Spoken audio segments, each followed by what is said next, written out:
This is a odd spot to get stuck in. Found a soft spot on this hill. I don't know how the hell that happened, but all this is dry and crumbly except for right there apparently. That's not ideal. I'm confused on what the hell happened. I've been pushing on this hill all day, and then that one spot right there is full of mud apparently. How in the hell did that happen?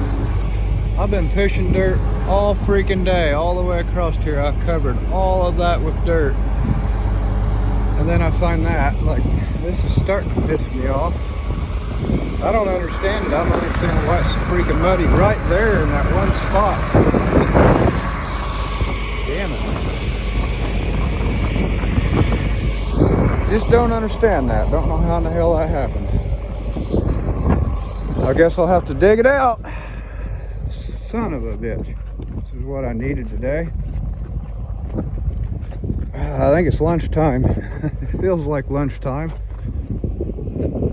It's looking a hell of a lot better.